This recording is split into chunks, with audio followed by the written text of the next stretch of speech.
جی الیاس وورا صاحب، آپ کچھ سوال کرنا چاہ رہے ہیں؟ آپ سے ایک سوال یہ ہے کہ جیسا کہ علامہ اقبال نے کہا نیل کے ساحل سے لے کر تابہ خاک کاشغر، جو انہوں نے مسلم امہ کی یہ ایک ہو مسلم حرم کی پاسبانی کے لیے، تو کیا آپ کی گفتگو اور آپ کی ریسرچ جو ہے وہ علامہ اقبال کے اس شعر سے کچھ انسپائر ہوتی ہے؟ اور اگر ایسا ہے تو اسی سوال میں دوسرا سوال میرا یہ ہے کہ پھر آپ کی اس ریسرچ میں آپ نے صرف پاکستان کو کیوں سلیکٹ کیا؟ مسلم امہ میں تو ایران بھی ہے، عراق بھی ہے، اور یہ کریڈٹ جو آپ کی ریسرچ پاکستان کی فوج کو دینا چاہ رہی ہے، یہ کریڈٹ کسی اور مسلم طاقت کو یا مسلم حکومت کو یا کنٹری کو کیوں نہیں مل رہا؟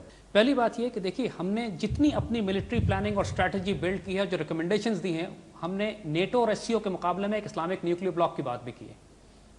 اور اگر آپ اس کانسیپٹ کو سمجھیں تو وہ ایگزیکٹلی یہی ہے. ہم نے تو یہی بات کی کہ ویسٹ افریقہ سے لے کر پاکستان تک ہمیں کنٹیجس بلاک ہیں. We are the only Muslim nuclear power. اور پاکستان کو اپنا ایک ریجنل کلیکٹو سیکورٹی بلاک بنانا چاہیے، اور وہ حرم کی پاسبانی کے لیے مسلمانوں کا ایک ہونا، چاہے وہ نیل کے ساحل سے ایجپٹ سے لے کر سینٹرل ایشیا تک. اس بلاک کی تو ہم بات کر رہے ہیں. And this is the concept جو علامہ اقبال نے ری انفورس کیا ہے. پہلی بات یعنی علامہ اقبال سے ہم نے انسپریشن لی ہے، اور نیچرلی علامہ اقبال بھی اپنی آئیڈیالوجی میں اس کو ری انفورس کرتے ہیں. دوسری بات یہ کہ ہم نے پاکستان کو کیوں سلیکٹ کیا اپنی تمام سینٹرل ملٹری اسٹریٹجی کو بلڈ کرنے کے لیے. ریزن بینگ کہ اللہ نے ہمیں نیوکلیر پاور بنایا ہے. یہ نیوکلیر پاور اللہ نے عراق کو نہیں بنایا، ایران کو نہیں بنایا، لیبیا اور کسی اور ملک کو نہیں بنایا. اگر تقدیر ہمیں یہ رول دینا چاہ رہی ہے، دیکھیے پاکستان کا نیوکلیر پروگرام حادثاتی نہیں ہے. یہی بات ہم آپ کو سمجھانا چاہ رہے ہیں. اس ملک میں 3 معجزے ہوئے ہیں.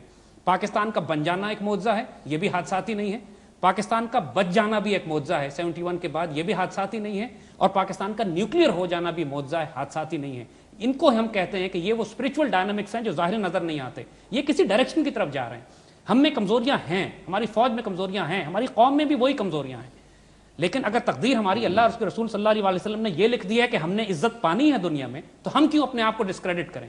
Y not? دیکھیے علامہ اقبال کی 1917 یا 1918 کی شاعری دیکھیے آپ اٹھا کے، جب پوری دنیا پہ مغرب پہ سورج نہیں ڈوبتا تھا مغرب انگریز کی حکومت پہ، اس وقت وہ شعر کہہ رہے ہیں کہ ٹوٹا ہے اعجاز ہے کسی کا یا گردش زمانہ، ٹوٹا ہے ایشیا سے سحر فرنگیانہ. وہ کیا دیکھنا چاہ رہے ہیں اس بات کو؟ یعنی انگریزوں کا قوت اور اقتدار کے ٹوٹنے کی خبر ہمیں 1917 میں دے رہے ہیں وہ، کہ جب یہ وہ وقت ہے کہ جب برٹش امپائر پر سورج نہیں غروب ہوتا تھا.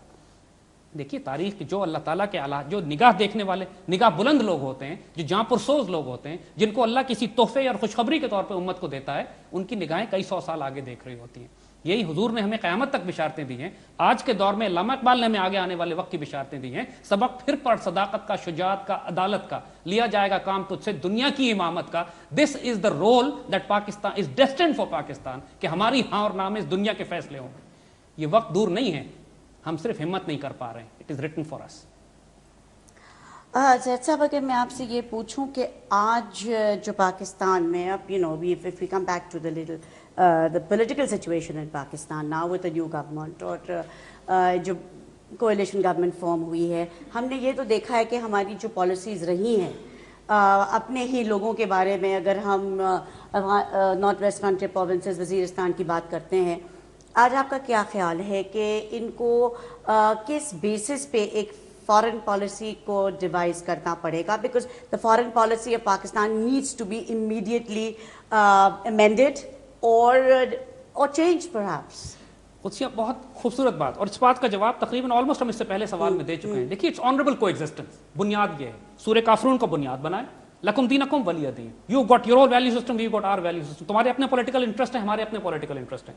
تمہارے اپنے diplomatic, strategic, geopolitical interest ہیں جن کو تم پروٹیکٹ کر رہے ہو، ہم کو اپنے انٹرسٹ کو پروٹیکٹ کرنا ہے. You do not interfere with us. You live there, let us coexist. Honourable coexistence ہے تو ہم ان کے ساتھ رہ سکتے ہیں. اگر وہ اپنی ویلیو سسٹم یا اپنی پولیٹیکل یا اپنا ڈپلومیٹک یا اپنا ملٹری پریشر ہم پہ لانے کی کوشش کریں گے، by God we are going to fight back. We should fight back now if this government can understand this.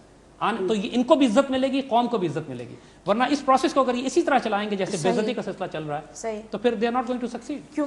تو آپ اس کو کس طرح ویو کریں گے، اسپیشلی ناؤ کہ اب ایک اور الزام آ گیا ہے کہ اسامہ بن لادن از ان پاکستان؟